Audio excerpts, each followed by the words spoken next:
This is the anniversary of gold. How could it be an anniversary of gold?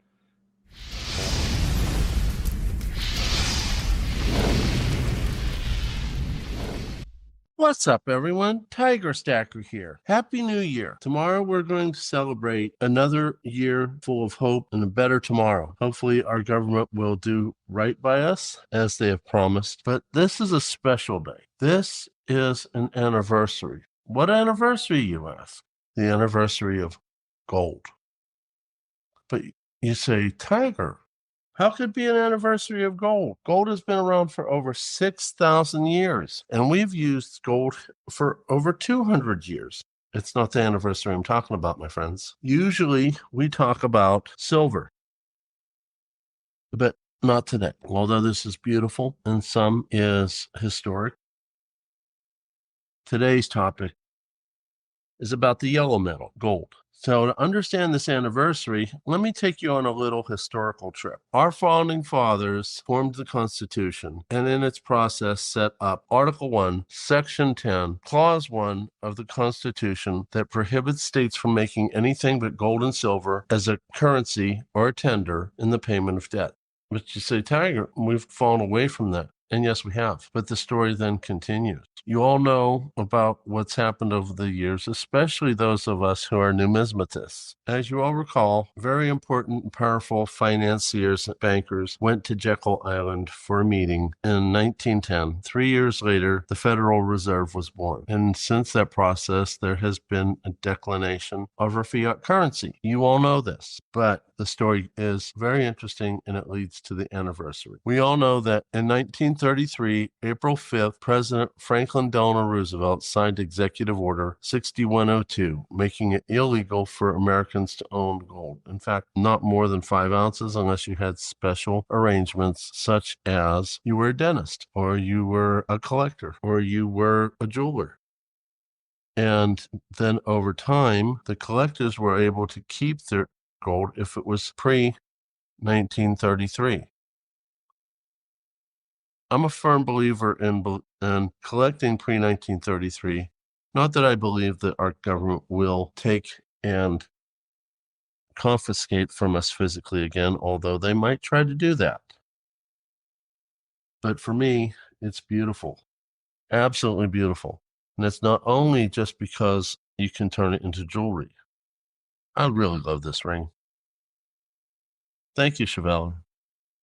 But also because it was protected and hoarded and sent overseas to keep from being confiscated. And then in 1934, August 9th, President Franklin Delano Roosevelt issued Executive Order 6814, requiring the seizure of gold in the continental United States, and was to carry out the policy of the Silver Purchase Act of 1934. But I don't think he was as successful as he was with Executive Order 6102, because after 6102, they paid the citizens approximately $26 and change per ounce of silver, and the following year they raised the price to $35 an ounce, thereby taking advantage of their citizens, and I think the citizens got wise. So they weren't as willing to give up their silver. Well, that continued until President Kennedy. President Kennedy did not allow gold to be in the United States, but he did issue an executive order in 1963 that amended an earlier order to allow the Secretary of the Treasury to issue silver certificates. It was Order 11110 that amended Executive Order 10289 from 1951 to allow for transition to Federal Reserve notes instead of silver certificates. So you say, Tiger, what's this have to do with gold? Well, the story continues. And as you know, since the invention of the Federal Reserve, inflation had been growing. We'd already gone through the Bretton Woods Act establishing us as the world reserve currency that preceded FDR's 1933 executive order.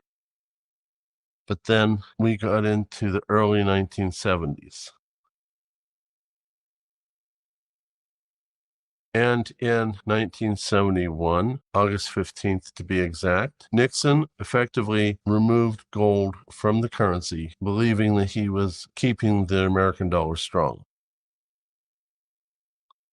So we all know that. And still during this period of time, citizens weren't allowed to own more than 5 ounces of gold from the executive order from FDR. Then our country went through a very bad time.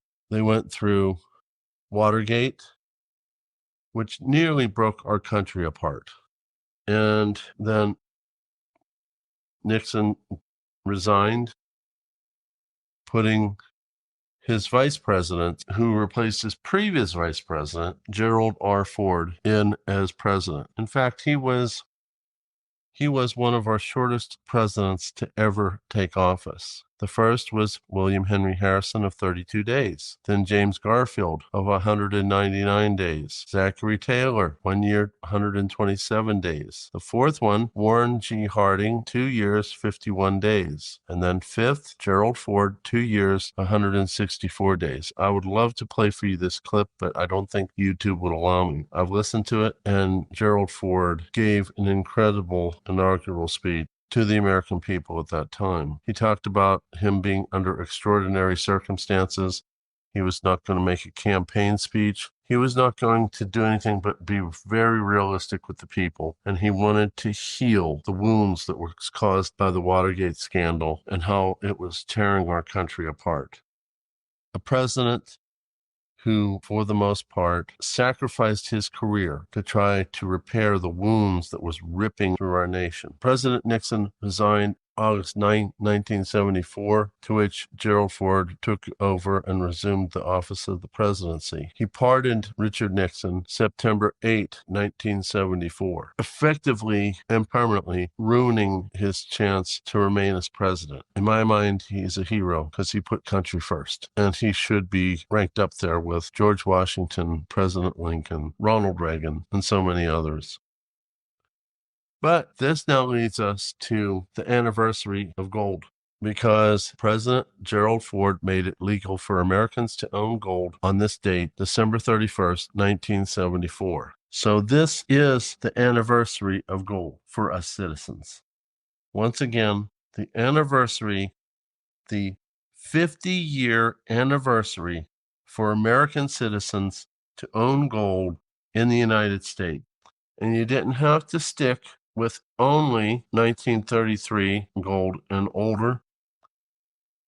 It first started with Krugerrands from Africa, but eventually the American Gold Eagle was born.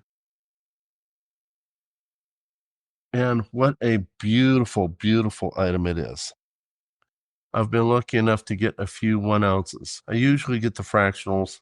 They're a little less expensive, they're more premium, but you can get them. And also in SHTF, if you have to buy smaller things, it's better to have smaller gold and silver as far as I'm concerned. Some of you may agree, some of you may not. And then later they came out with the American Gold Buffalo. Beautiful piece.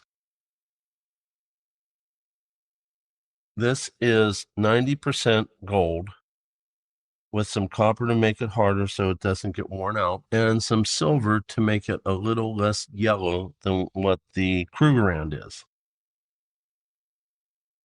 But in answer to the U.S. citizenry who wanted 24 karat or pure gold, they came up with the American Gold Buffalo.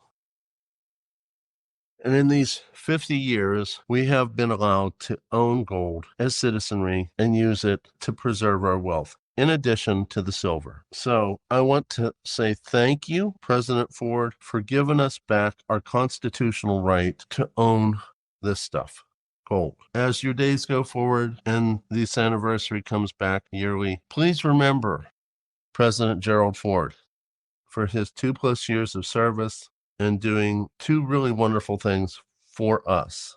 Healing the country by pardoning Richard Nixon and letting us own gold as we should have been since the beginning and since our forefathers. So happy anniversary, all you stackers of gold, for the 50-year return of gold to be legally owned by us. Enjoy your new year. Keep stacking not only the gold, but also